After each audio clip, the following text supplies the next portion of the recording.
Welcome and good day to everyone to today's talk show. We will title it Inside Unveiled.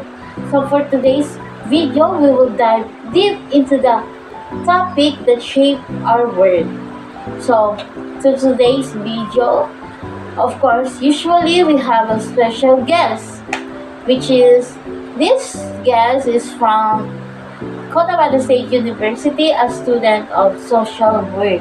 So help me welcome Ms. Bay Alefa Inuk Usman to share their reflection on the function of social work. Wow, thank you for having me for today's talk show. It's a pleasure to be here as a student. Let's start with your initial understanding of the topic, Ms. B. What is your thoughts when you first encountered the function of social work? Initially, I understood social work as a profession aimed at helping individuals or communities to overcome the challenge in life. But pag ang pinag-uusapan ay yung function ng social work, nagkaroon tayo ng kaalaman o nagkaroon ako ng idea na ang social work ay hindi lamang tumutulong ng material or kung ano dyan, but tumutulong sila or nagbibigay sila ng opportunity sa isang tao to restore, to prevent, to develop themselves. So, mahalagang factors yun, no, sa ating sa atin as individual na may ganong tao na tumutulong sa atin, may organization na tumutulong sa atin na ganon, which is ang ating mga social work. Wow, grabe pala ang function ng social work, Miss B.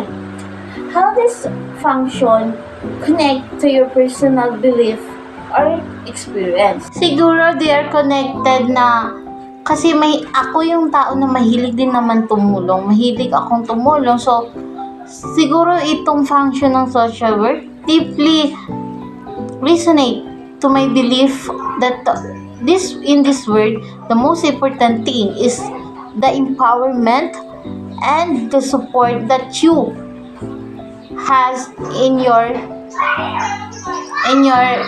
what we call that, in your community. So, like in restorative, sa pag-restore ng ating sarili to restore ourselves from the past na hindi kaaya-aya katulad ng mga trauma. So, kailangan natin ng someone to help us and also to prevent the hardship in the future, yung paghihirap natin. Sa development, kailangan natin ng growth as a person. So, napakalaking we are connected sa social work doong parte dahil gusto kong tumulong sa mga tao na ma-overcome that trauma, that experience from the past, ma-prevent nila yung mga kailangan i-prevent and to develop their self. So, yun lang. Can you relate this function, Ms. B, to any real life situation or current events in this world? Actually, maraming different context na nakikita ko yung impact ng social work. Katulad pag merong mga baha, 'di ba? Pag may mga calamities, ang unang pumupunta sa atin ay yung mga social work. Nire-restore nila yung communities sa epekto nung calamities na nangyari, disaster. So, sa pag-prevent naman, meron tayong mga program na pinatupad ang social work para like for example, yung addressing the issue of youth about mental health, sa mental health ng mga youth natin. So, may program sa social work, tumutulong siya para ma-prevent yun. Actually, these functions are pivotal in addressing needs of our society. So, nakakatulong talaga yung function of social work. Malaman ang function ng social work. What are the most interesting or surprising things you've learned about this topic, Ms. B? na-surprise ako nung nalaman ko yung preventive measure ng social work, di ba? They have a proactive approach taken that bago nila ma-address ang issue ng isang tao, pag nalaman nila ang issue ng isang tao, saka sila magbibigay ng solution or pag-resolve sa mga problema ng tao. Kasi one thing nalaman ko sa social work is si social work hindi basta-basta nagbibigay ng tulong kung hindi pa nila alam ang issue ng isang tao. Kasi kailangan they know kung ano ba talaga ang makakatulong. Like, for example, meron tayong tinatawag na individualization sa social work. Pagkakaiba-iba. Hindi porket na ang issue mo is katulad sa nauna is yun na yun. Kumbaga, kailangan nila hanapin yung pagkaiba mo doon sa naunang client nila. Hindi pwede na kung ano yung ginawa nila sa una nilang client is yun na yung gagawin nila sa'yo. In addition, yung development aspect ng social work, highlight ang importante ng individual self-actualization, and that is surprising kasi hindi lahat ng organization ay tinutulungan ng tao para mahanap ang self-fulfillment o self-actualization. So, yun ang surprising sa topic ng function of social work.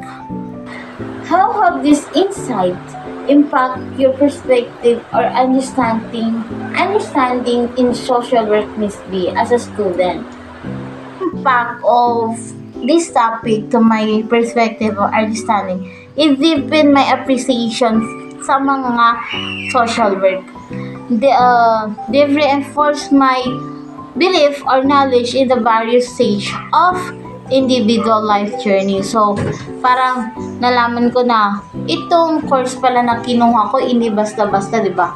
So, hindi lang basta-basta nagbibigay ng ayuda na kaalam ng iba, di ba? Na pag social work, nagbibigay lang yan ng ayuda, nagbibigay lang ng sardinas, pero nabago nila ang perspective ko na hindi pala ganun ang social work. Ang social work ay may mas malawak pang responsibility sa community, sa society. So, when understanding the interconnectedness of this function is broaden my perspective on the scope of social work. So, yun siya. Lastly, Miss B, how can you apply what you've learned from this topic on your daily life or future studies as a student of social work? If I continue this study of social work, I aim to integrate this function into my approach to advocate others. So, itong lesson na ito gagamitin ko sa future na kung sakali mang may client ako, at least may alam na akong paano ko sila tutulungan. Alam ko na paano pagkaiba-ibahin ang restorative, ang preventive and development.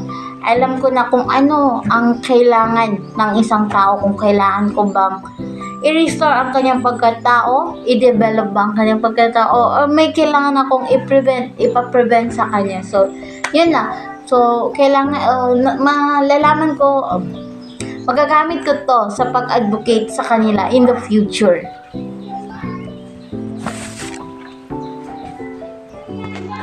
What a wonderful insight, Miss B. May I ask what are the key takeaway or lesson learned from this topic? So the lesson learned that I've learned in this topic is the importance of holistic care or being proactive intervention. So parang yun nga, dapat kailangan both immediate needs and the underlying factors dapat magawa natin as a future social work Then, natutunan ko na ang social work has potential to create a lasting positive change sa buhay ng tao.